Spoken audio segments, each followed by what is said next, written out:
Maybe we go into the Dwayne Wade clip because as parents, a few of us here, play this clip on Dwayne Wade, what he's doing and what the reaction's been. And then a Democratic senator out of, I don't know where it's, is it California that she's had some reactions? Go ahead and play this clip. Go for it.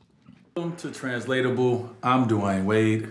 And I'm Zaya Wade, and yeah, welcome to Translatable. Translatable aims to serve as a community safe space for youth to express themselves through a number of creative outlets. Here at Translatable, we focus on communities of color, center the most marginalized, and emphasize the importance of parents and family. Translatable is also a resource hub for parents, families, and support system of the LGBTQIA+ youth. For our family, we were blessed to have a community of supporters and knowledgeable experts who could swiftly arm us with the tools we needed to support Zaya in her journey. We recognize the lack of digestible and relatable information available to youth and families, especially communities of color. And to this day, we are still You can stop music. I don't know why so they very play proud. porn music. Why they That's play porn music? Yeah. That's all I was going to say.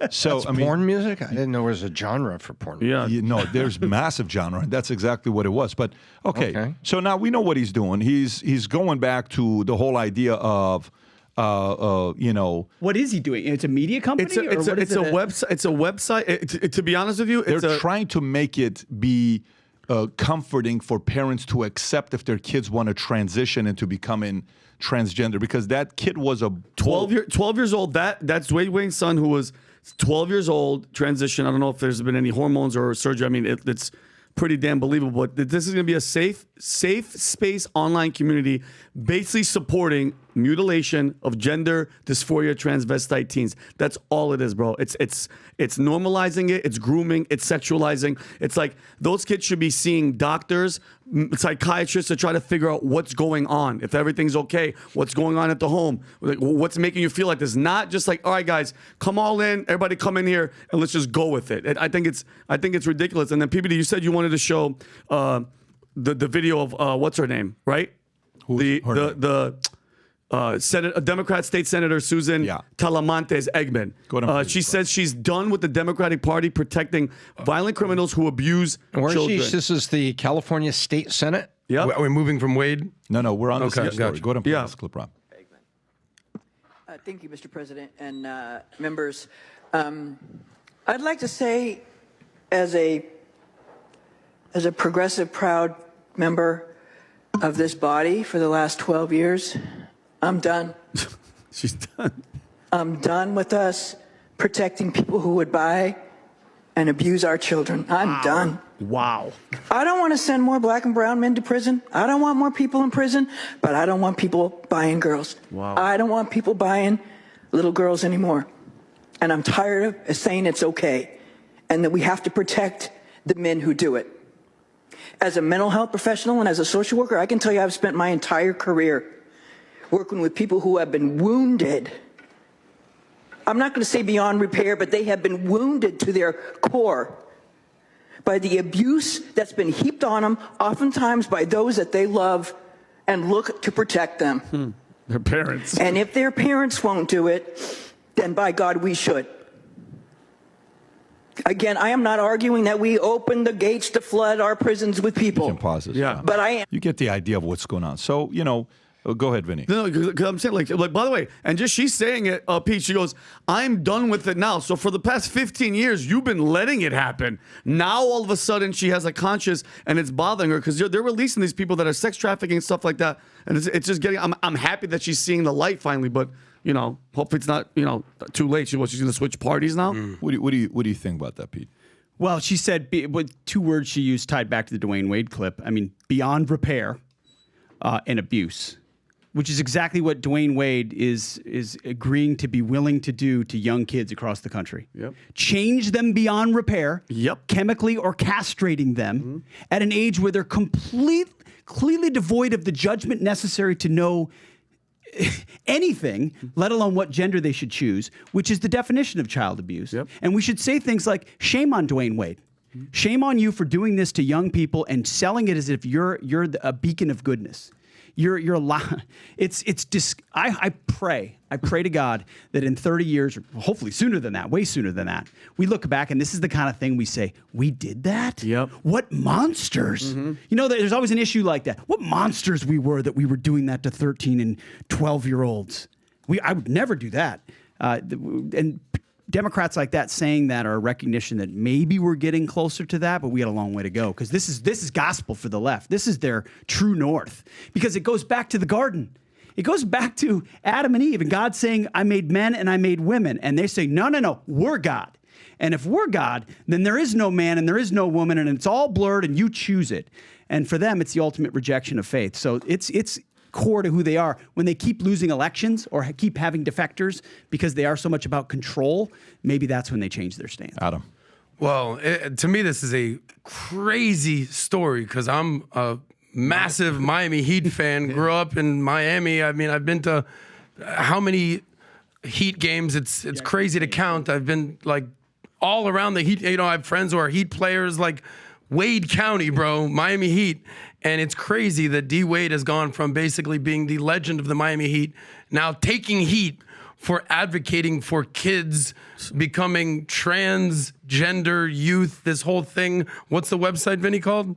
Translatable. So it's so insane to me that this is where D. Wade is. He's gone from launching jump shots in Miami to launching websites to help LGBT trans kids cut off their Adam, what's your point? I'm getting there, Pat. I'm trying to get you to get to the point. What's your point? Because we got 8 more stories. You told us Miami. Tell us what's your point. It just shows how far D. Wade has gone from being a man's man. He's been married, I think.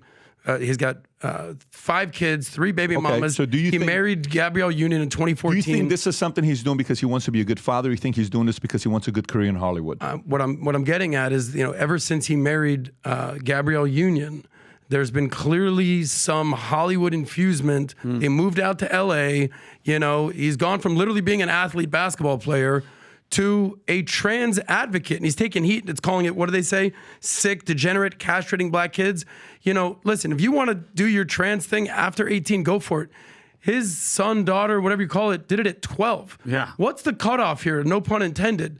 It's crazy to see what's going on here. Like his legacy. We talked about Robert De Niro's legacy, being one of the best actors ever, and now basically just completely alienating half the country. D. Wade is being a top 50 greatest player of all time, arguably the top 3 two-guard of all time, but behind MJ, Kobe, there's D. Wade. Now your legacy is being an advocate for trans youth of color. Weird. It's just so I'm watching this podcast. I think it's called Drink Champs. I think that's what it's called. Yeah, down in Miami. Yeah, and these guys, one of the things they were talking about, they said, so what do you think about Kamala Harris? I think it's this one. It could have been a different podcast. And so what do you think about Kamala Harris? Noriega. And he says, what do I think about Kamala Harris? I think it's Noriega saying this. He says, so they gave her $100 million to go to Africa, to bring LGBTQ to Africa. They said, nah, you got to get the hell out of here. You can't bring that shit to here. What? He says they were not okay with it. They sent her back, right? They sent her back saying, you can't do this to the black community. So it's kind of weird because I don't know if what Dwayne Wade is doing is actually going to be accepted by majority African Americans. I just don't. I think majority of African Americans are going to be like, what are you doing? This is not how we were raised. They're going to go to their grandparents, grandma, what they said, how they were raised.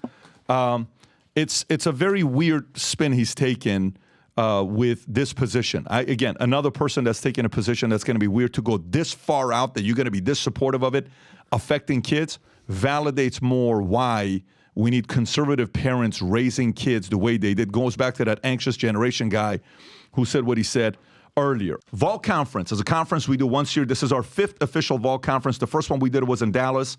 450 people showed up. This one's going to be 10,000. Last one we had 2,500 people at Palm Beach at Diplomat, which we had Tom Brady at. Unbelievable event. 3 days, 3.5 days.